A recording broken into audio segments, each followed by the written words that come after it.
Hello. How is everyone doing today? It is 11:24 on May 4th. I am talking to some people over here and I am talking to some people over here. Normally I would have you one-on-one, but for some reason my computer screen looks fantastic and my don't mind our flippers. My computer screen looks fantastic, but my Facebook page on my phone is all wonky with the light or something. So I kind of have to have it off to the side. But anyways, I hope everyone is doing fantastic today. It is Tuesday. For those of you that don't know, today is the fourth day of the 21-day no alcohol challenge. If you are not in that challenge, join. I just did the fourth live on that this morning. It's absolutely fantastic. Basically, you just don't drink for 21 days. It's a great way to detox, lose the bloat, get ready for summer. I know a lot of people. Summer's right around the corner. It's May. June is coming. You're looking to lose some weight. It's a great way to lose some weight. So I am hosting that. I'll put the link below these, but if you just look in the search bar in Facebook, 21-day no alcohol challenge, it pops right up. We're the only one, and it is a lot of fun. So today I wanted to talk about giving up on yourself. Oh, listen, for those of you that don't know, I am a transformational coach. I predominantly teach time management and organization. I believe that every circumstance that you give me as far as why your life sucks can be attributed directly to your lack of time management and your lack of organization all of the time with all of the things. And a lot of it is because you've given up on yourself. You no longer see a value in pushing hard, in doing extra, in doing more, in planning out. You've just kind of given up. You have a lot of dreams.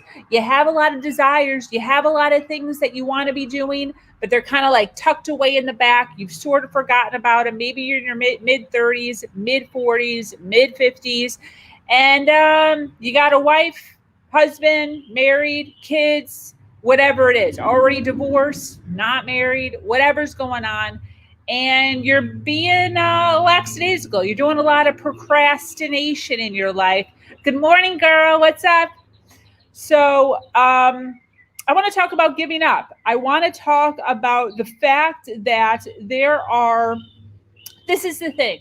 You have to remember that if you look back at us as a culture, humans as a culture, every single family had an identity, an actual identity. They were blacksmiths, they cared for horses, farmers, took care of animal stock, whatever it is. And the duty of the family was handed down generation after generation after generation. And it wasn't until these industries and these big corporations were built that our identities as humans started to be pulled away from ourselves, because we started working for a large corporation that didn't necessarily give us any sort of identity at all. So your whole legacy of we care for horses, and my family's been caring for horses for over 120 years, and my grandfather's grandfather's grandfather, and handed down, and it is something that's almost in your blood, no longer exists. But what I'm here to tell you is that even though that culture doesn't exist anymore, we as humans still have it in our genes to be somebody. You are not supposed to be waking up at a certain time, going to a job from 9 to 5, and then coming home, sitting on the couch and eating. That is not supposed to be your identity. there is something else. Now, this is the thing. We all got to pay bills. I totally understand that. We all have to take care of our family and our children, and our jobs take care of that. But what I am talking about is those little tiny things in your mind that you continue to think about, that you continue to daydream about how you wish you woulda, coulda, shoulda, wrote a book, took dance lessons, got into an entirely different job in general, started a hobby, was more romantic, spending more time with the kids, whatever it is. There are things in the back of your mind that you know you should be doing that you're not doing. Now, why you're not doing them, I have no idea. But what I am here to tell you is to remind you that you are supposed to be doing them. Now, this is an example. For those of you, like everybody, that works a job where you have to show up for a certain amount of time, and then you have your evenings or your mornings or whatever it is to yourself. Let's say you've always wanted to play piano or be a piano teacher, or your passion is piano. Why is it that you can't start up a small little side gig, literally write it down in a notebook piece of paper and plaster it up at your local Starbucks saying that you give piano lessons at a certain amount of money per hour, and just tutor a few kids on playing the piano? Would that or would that not create a happiness within you, a passion within you, excitement within you? What if it was teaching young kids to play the piano that are autistic because your brother was autistic and you have a love for autism and you want to see autistic children do better and feel better about themselves, and you love the piano and you mesh those two together? See, these types of things, when you start giving up on yourself and you start just doing the minimum, where all you do is go to a job, come home, eat and watch TV, go to a job, come home, eat, watch TV. It's mundane. What kind of life is that? That is no life to be thrilled about. And you know that deep down inside. As much as you might be taking offense to this, I am going to tell you right now that there are things in the back of your mind that you wish you were doing. And I am here to remind you of those things. So what are those things? Have you ever written them down on a piece of paper? Have you ever done a brain dump before on all of the things that you wish you were doing, but you're not doing? All of the things that you put off till the weekend? So this is what I do every 90 days. Every 90 days, I sit down and I fill out 3 to 4 pieces of paper on all of the things, from buying mayonnaise to building an entire corporation for Human Better 365, my company, as big and as small as I can. And I write down all the things that I am looking to do over the next 90 days. And then what I do is I go to that list, and every single night when I sit down and I write my plan of my things that I want to do for the next day, I make sure that I am taking a glance at the things that I want to get done over the next 90 days. Everything. And I slowly start to meticulously enter them into my day. And then what miraculously happens, because it is my focal point, because I am continuing to focus on it, after 90 days, literally, the majority of the things are getting done. And I am moving forward. I am catapulting forward tremendously fast. Look at this. So this is the planner that I created. I created this probably 3 years ago now. I am this far through. Okay? My planner. And I plan out, you can see all the highlights. I plan out so much. Now, these are the things I had written down in the beginning of the 90 days. And look at all the things that I have already highlighted as being done. Probably over 50% of the things that I had planned, big things and small things that I had planned to do over the next 90 days are getting done, and they're getting done fast. See, putting it down on paper is the key. A lot of times we treat our minds as a storage unit. Our minds are not meant to be storage units. People who play Jeopardy, people who like to know all these little itty bitty facts and all this stuff and wow you with their intellect, good for you, 100% good for you. But our brains are not meant to be storage units. Our brains are meant to be creative. And if you are storing a bunch of needless, ridiculous things in your head, like what I want to do over the next 90 days of my life, I'll just remember that. You're not going to remember it. They're all jumbled up in your head. You need to get them down on paper.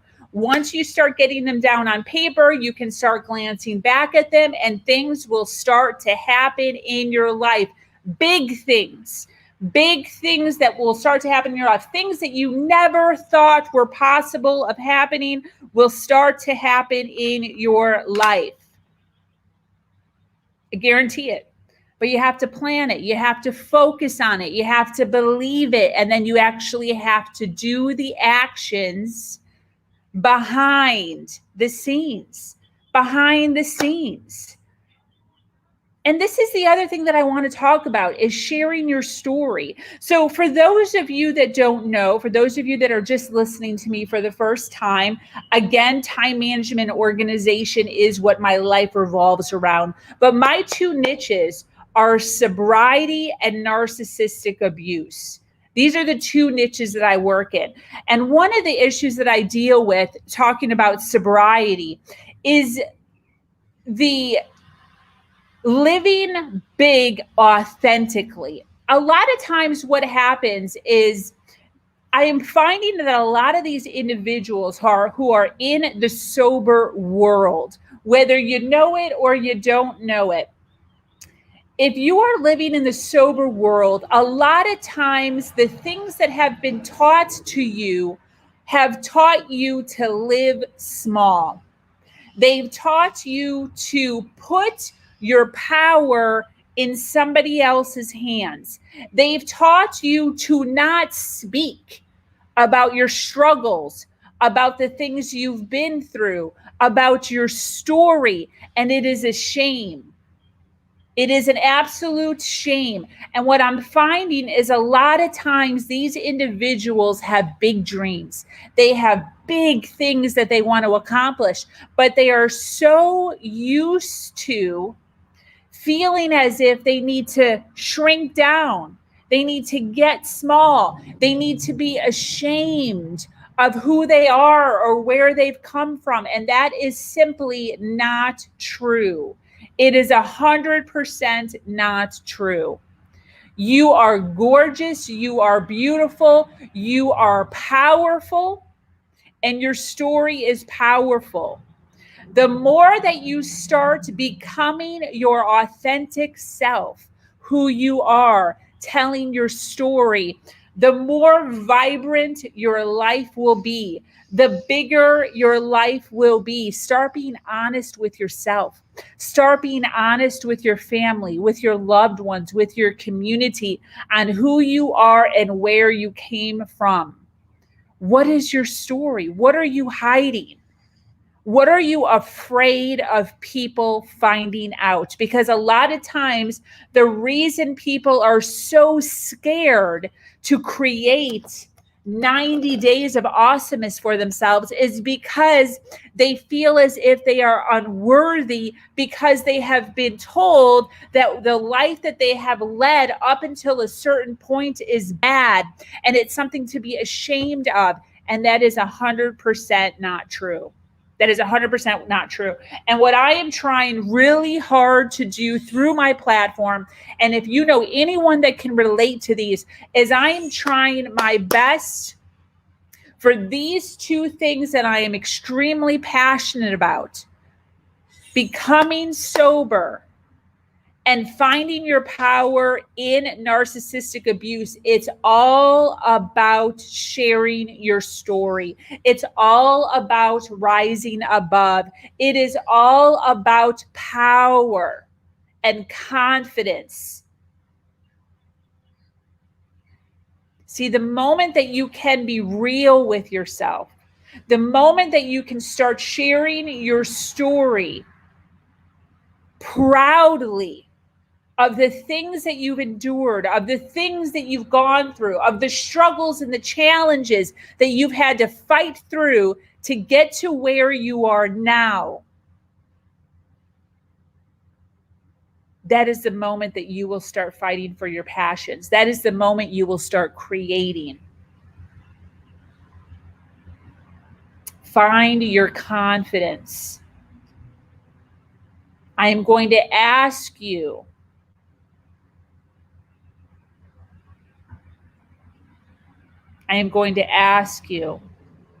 to not give up on yourself.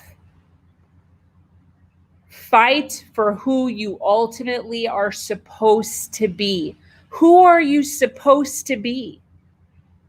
Who are you meant to be? Why are you here? Why do you wake up every single day? You have a passion. You know what it is. You know what's burning deep down inside you. And it's time to start making plans. It's time to start focusing on what that is supposed to be. So this is what I'm going to tell you guys. I'm all done. That is what I have to talk about today.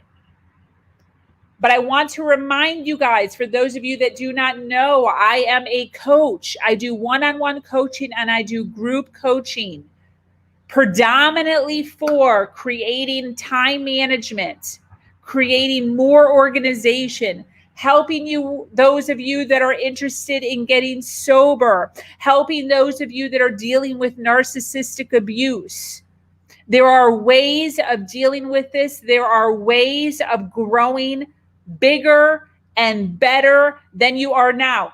For those of you that enjoy personal growth, who are just getting into personal growth, I'm challenging you today to sit down and come up with a plan. What is your plan of action? How are you going to get from where you are now to where you ultimately want to be? What does that look like? Who is there with you? Are you on your own? Are you with a team? Is there a community? See, Human Better 365 has big dreams. We're going to be creating retreats. We are going to be creating a university of classes that people can take to better themselves, to do better tomorrow than they did today, to human better. See, every single day, 365 days a year, just do it a little bit better. This is not about a get rich quick scheme. This isn't about doing a 180 overnight. This is about gradual goodness coming in and out of your life.